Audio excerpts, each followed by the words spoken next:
তো বান্ধবীর বাড়িতে গিয়েছিলাম, তো ওদের বাড়িতে করমচা গাছ আছে। তো করমচা প্রতিবার গেলেই করমচা মাখা প্রায় খেয়েই থাকি।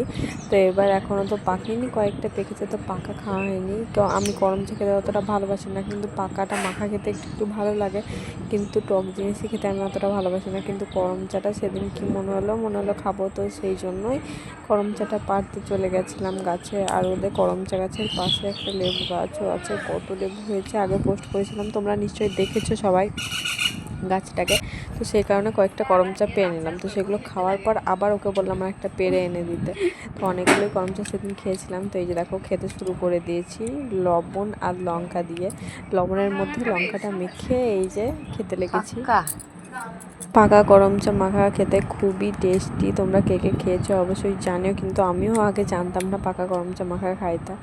তো তারপর ওরাই খাইয়েছে আমাকে। তো তারপর আমরা আমাকে একটা কামরাঙা দিল, আর বললো কামরাঙা খাবি, করমচা তো এই নে খা। খাবো। তো কামরাঙার পর আবার বিলাতি আমরা এই যে দিয়েছিল, তো আজকে মধুসুন্দরী, সবই খেয়ে নিয়েছে একে একে। এই এটা মৌদের কামরাঙা,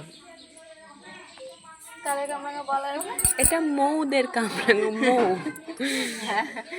বলবি আর খাবি? মৌ খাবি? না না, তুই খা।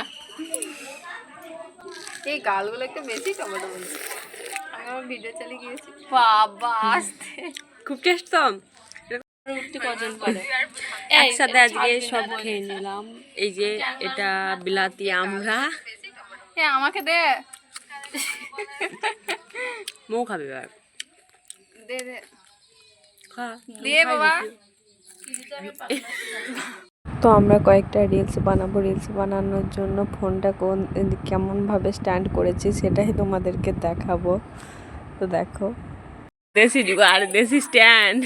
স্যান্ডেলটা কই? জুতোটা ওই দিকে, ওই যে ছাতার তলায় জুতো পড়া। ছাতাটা ভাঙা। এই যে আমরা ওই যে বলে না বাঙালিরা সব বারে, তো ব্যাপারটা অনেকটা সেরকমই।